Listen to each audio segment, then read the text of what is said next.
Ask the Messengers TV show is a TV show that educates, informs, and entertains our viewers on public health issues such as mental illness, suicide, addiction, illness and disease, COVID-19 relief, crime, domestic violence, homelessness, human trafficking, employment opportunities, healthcare, and more. And now, Ask the Messengers. In every chapter of life, there are stories that inspire, stories that remind us of incredible strengths of the human spirit. Today on Ask the Messengers, we bring you a few inspiring stories of breast cancer survivors. They share what surviving cancer has taught them and also encourage self-examinations and getting mammograms. These are their stories.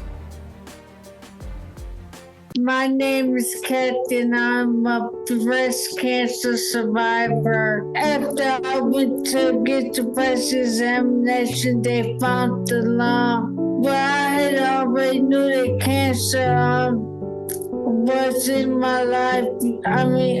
Cancer was hereditary in my family because my mom had it. So I did chemo and radiation. The chemo is what made me sick and lose all my hair. I was okay with the radiation, no problems. I am cancer free. I rang the bell on September 18th of this year. If you feel a lump, make sure you go get it examined. So every February, I had a ritual of getting my mammogram and celebrating my birthday. It's just once a year. It takes like an hour out of the whole year. I could commit myself to that. So after 10 years, on the 11th year, I got a letter in the mail that I needed to come in for more views. And I got another mammogram, and they said, sure enough, we see something. There is a mass here. She was a stage 1 cancer. She didn't have any lymph nodes involved, and it was less than 2 centimeters. But she didn't have estrogen or progesterone receptors on the tumor, and she had a factor called HER2 on her tumor, which makes the tumor more aggressive. When I met Dr. Shank, it had been a whirlwind, another mammogram, biopsy. It was just a whirlwind. So when I was in the waiting area for Dr. Shank, and he came in the office, in the room, and he sat down, and he crossed his legs, and he leaned back in the chair, and then eye contact, and he's like, we're going to get you through this. Not, as a team, it's us. We'll be with you. We're going to get you through this. And when he said we, then I thought, this weight is not all on my shoulders. That, I can't tell you. I exhaled, and I didn't even know I was holding my breath. Personally, when I tell someone they have cancer, I need to know as much as I can about the cancer so I can give the person some idea what's going to happen. Yes, we can treat this. Yes, we're going to get you through it. Some of the people think cancer means you're going to die, and that's not the case. They treated me like I was a mom with 2 sons at home that I need to get home to. They treated me like I was a person. At the time, I was a 51-year-old female, and not just a tumor grade and a stage, and I was a person with a name and a face and a history and a future, and I felt that. You shouldn't be taking care of patients if you don't care about them, basically. It's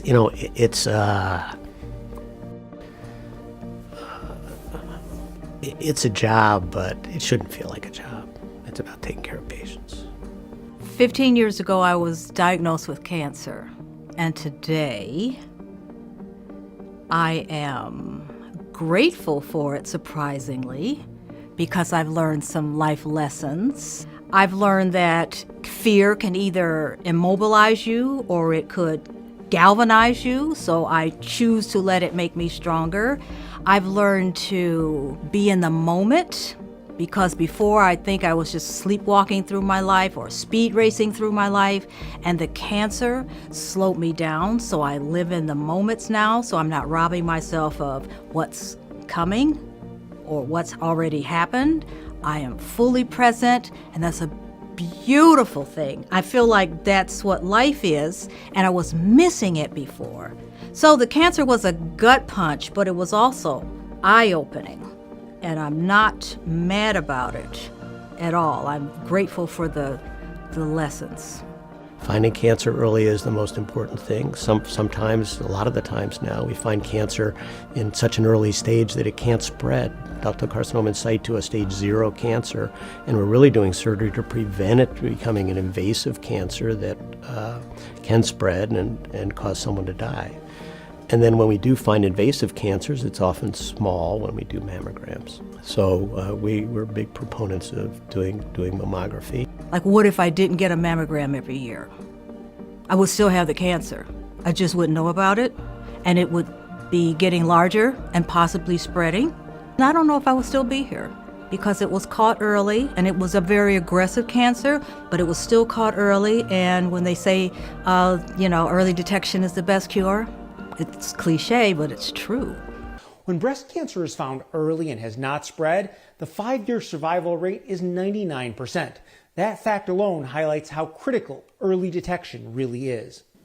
According to a SurvivorNet.com survey, 1 in 3 women have delayed their annual mammogram, and 45% say they're nervous about visiting their doctor since the start of the COVID-19 pandemic. The mammogram is basically the gold standard. That's the one that's been studied the most and is shown to actually decrease deaths from breast cancer. Research from Canada says cancers found in between mammograms are 3.5 times more deadly than breast cancers found during screenings.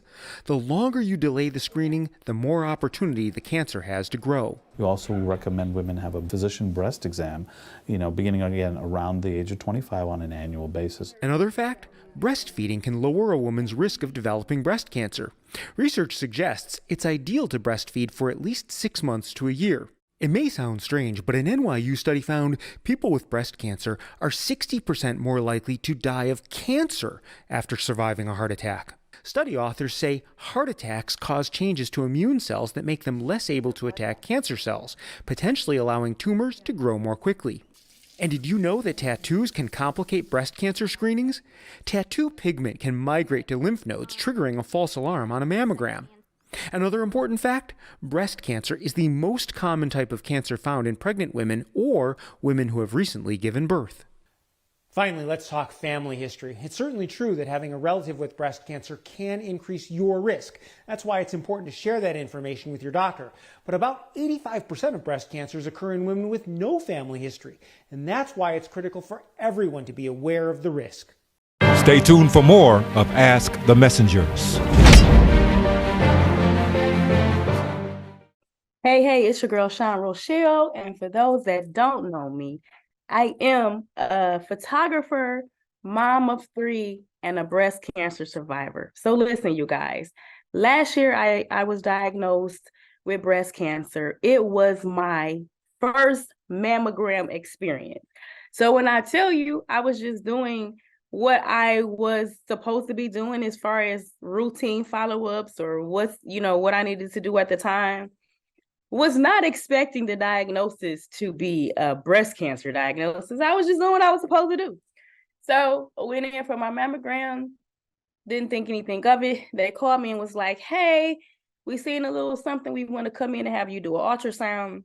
Went in for the ultrasound. They was like, nah, we're not comfortable. So we're going to go ahead and biopsy it. I'm like, well, I want you to biopsy it too, because we're going to be safe. I want to be safe too, right? So I went in to get the biopsy. And when I tell you guys, I laid down on that table for them to do the biopsy. The ultrasound tech, she moved the little thing over one time. She said, I'll be right back. I'm like, okay. I'm thinking maybe she needed some more things, whatever, to do the ultrasound. She came back in with the doctors. So she said, this is Dr. Such and Such, and this is Dr. Such and Such. And they said, hey, we want to let you know that we just found another tumor. So now I'm sitting there like 2. So they're like, we're going to go ahead and biopsy that one too. So it went from me going to get a biopsy for 1 tumor, for me getting a biopsy for 2 tumors. So I'm silly. So all I kept thinking about was, y'all got to get this up out of me because they in here creating family members and it ain't no family reunions about to go on inside of my body. So it came back. I got a call. She said I was positive for breast cancer. When I first heard that, the very first thing I thought of, it wasn't even myself. I thought about my 3 children, right? I thought about my 3 children. I cried probably for a few minutes. I had a shoot to do that day, so I cried for like 5 minutes. Called a couple people. I told them really bland, really straight. I was like, hey, so I got breast cancer. They're like, what? I'm like, yeah, I got breast cancer, but I'm about to run to the camera store because I got to get a couple more things. I got to get some paper for my shoot. That's how I told my mom, and that's how I told my brother. So they're like, so you just going to tell us and just go and get this stuff for the shoot like nothing ever happened? And I'm like, no, but it's really nothing I can do at this point because I didn't have any information. All I knew was I had breast cancer. I didn't know what stage. I didn't know anything, right? So I go to my mom, ride past their house. They flag me down. They're like, we're going to the camera store with you. I'm like, okay. Mom jumps out. Once she gives me a hug, I just start bawling, crying, right? I'm talking about real crying. So I'm like, oh my goodness. So we went from that. I found out March the 14th. I went into my oncology appointment, and your very first oncology appointment is going to be like everybody. It's going to be your oncologist. It's going to be your radiologist if you have to have radiation. It's going to be your nurse practitioner and anybody involved in your care. So I went to this appointment. It was very long. She broke it down to me. She was like, hey, Sean, you have stage 2A. She said to me that it was aggressive and that they were going to start chemo. So found out March the 14th. I started chemo April the 11th. The one thing I can say about going through chemotherapy is, listen, you really, really, really, really are going through breast cancer or any type of cancer. When you first find out, this is the very first thing I want you to do. I want you to get rid of anything that is negative, anything that is toxic in your life, and anything that is causing you drama, because this is a fight. It is definitely a fight, but it is a fight that you need to have peace and you need to be in your right mind. So you don't need anything disturbing your peace while you're going through your treatments. So I had a bomb support system, which was my family. I don't think I went to any chemo by myself. But I did my chemos. I had to do 6 cycles. And the 6 cycles was every 3 weeks, right? So it was every 3 weeks, 6 times, right? For every 3 weeks. So my last chemo, when I got to ring the bell, was July the 25th. And when I tell you that was one of the happiest days of my life. So I rang the bell. When I came out for ringing the bell, so you ring the bell, everybody can hear you ring the bell. Everybody was shouting, everybody was so excited. So my brother was there. I came downstairs. My girl Tina from In the House was there. She had some balloons for me. We jumped up and down, and I was so grateful, because you don't really realize this journey really makes you see life in a different way, right? It makes you appreciate life in a way that you may have never appreciated it before, right? It makes you really grateful. Like, I began to be in a really grateful space. I believe that cancer is an emotional disease as well. It is an emotional thing as well. So as long as you keep your mind right, your faith is on 100, and your support system is top tier, you're going to be A-okay, but you got to know in your heart that you're going to be okay. It don't matter what them doctors say. It don't matter what the people say around you. All it matters is how much fight you got in you, right? So I completed all of my treatments. Everything was done and I was all super excited. But what I learned through this entire process, the main thing is you have to give yourself grace, because you're not the same person that you were before cancer, right? So when I tell you I had lost my hair, I lost my eyebrows, my fingernails and my toenails turned purple. I lost the function of my bladder, which is a lot of things you don't even realize that people go through until you go through it on your own. So being a young woman and losing the function, kind of somewhat the function of my bladder, and I got little kids, it was embarrassing. I gained it back, but your body takes a hit when I tell you. My memory is not the same, but I feel amazing because I feel like I got another chance, right? I got another chance at life. I got another chance to do the things that I was sitting on, the things that I was procrastinating, the things that I thought, oh, I have time. We all think we have time, right? But really, I want to let y'all know that the time is now. So whatever you have to do, whatever y'all got in them journals, whatever you got up here, whatever you got somewhere stored away that you was like, listen, I'm going to do that. I'm going to do that. Do it now, because you never know what your tomorrow going to look like. And you never know what your next year going to look like. So do that thing that God placed in your heart. And know that whatever comes your way, in the end, it will always be okay. Yes, you have to endure, right? But in the enduring, that's where you get your strength. That's where you get your strength to fight. That's where you get your strength to push. So I want to remind you to please go and get your mammograms. And your very first mammogram is just as important as any other mammogram you need to get, because a lot of times people feel like, oh, I'll go ahead and get it. I'll go ahead and get it. But the fact of the matter is, your very first one is just as important, because that's how I found out. We'll be right back with more of Ask the Messengers. I'm Sandhya Bihani, and I'm 57 years old. I'm mother of 2, a daughter and a son. January of 2019 is when I was diagnosed with breast cancer. I was a person who was very reluctant on having my mammograms. My OBGYN would say, oh, annual mammograms, routine. I have no history of breast cancer in my family. And I said, okay, before I go see my OBGYN, I'm going to have my mammogram done. I went for my mammogram, and in my routine mammogram test, they found it, and then they recommended biopsy, and that's how they found it. Breast cancer, this journey and all that Mayo has to offer, the coffee and conversation, the one that Susan Cain organizes for breast cancer patients, which is once a month at Mayo Clinic. To me, that is very important, because there are subjects or information that's shared during those conversations is very relevant to what I'm going through as a cancer patient.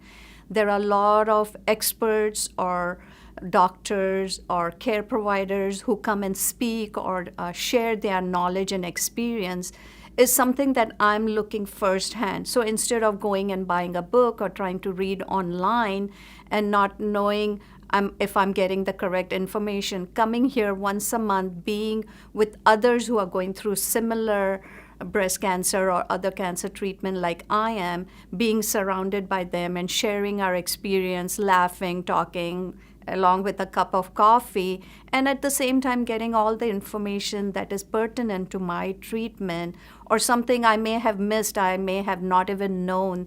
All that information that they provide is vital, and I look forward every month coming and being part of this Coffee with Conversation. You know, I thought, okay, this can't be happening to me. Why me? And then I thought, okay, I don't want to die. I have a lot to see. I want to see my son get married. I want to see my first grandchild. And so I was scared because I didn't have answers. And once I got the answers from Mayo, then I was at peace with everything, what was fixing to happen to me. They gave me a plan of what they were planning on doing, and I was like, okay, let's do this. I also have, 2 other friends that also went through breast cancer at the same time I did, and we all had the same type of breast cancer. So I already had a support group, and we would just talk and ask each other how we're doing and what's going on with your treatments. And so I really do think that having other people, talking with other people who've experienced the same thing as you, just kind of makes you feel like, okay, I'm not alone. This does happen to ordinary people, and it is what it is, but we're going to survive. We're fighters. So, and I'm definitely a fighter, and I'm feeling great now. I was in the shower one morning and felt a little something on the side of my nipple, and so I mentioned it to my wife, and she said, you should talk to your doctor about that. And I said, I have an appointment in a month. I'll talk to him then. I remember when I first talked to my doctor about it, and he said, well, it's probably nothing. Let's get it looked at. And so they did. And finally the day came where they called me to tell me what the results of the biopsy were, and they said, actually, David, you do have cancer. And so I was diagnosed with cancer in January of 2018. Came and met with the team here at Mayo and had surgery in February of 2018. I don't really have breast cancer in my family. I was just the lucky 1 millionth customer, I guess, but that's okay. I never really focused on, is this a male or a female disease? It's just a disease. I have breasts, and there was cancer in them. So I would say it's a marathon. It's not a sprint. Don't let it define you, and keep your head up, because where your mind leads, your body and your healing will follow. The other thing that I would tell people is, and this is a big one, I tend to be very self-sufficient, but you really want to have a support person come to those appointments with you, because there were times my wife would say, oh, she said this, and I wouldn't have that in my notes just because there's so much. And so having a good support person to both be there for you, but also attend those appointments is really helpful. Well, that concludes this week's episode of Ask the Messengers. We also invite you to follow us on Facebook, Instagram, Twitter, and to subscribe to our YouTube channel. If you would like to help support our show, please feel free to make a donation of any kind by visiting our show website, www.askthemessengers.org. If you prefer to mail donations, please make check or money order payable to Ask the Messengers TV show and send it to 18400 Schaefer Highway, Detroit, Michigan 48235.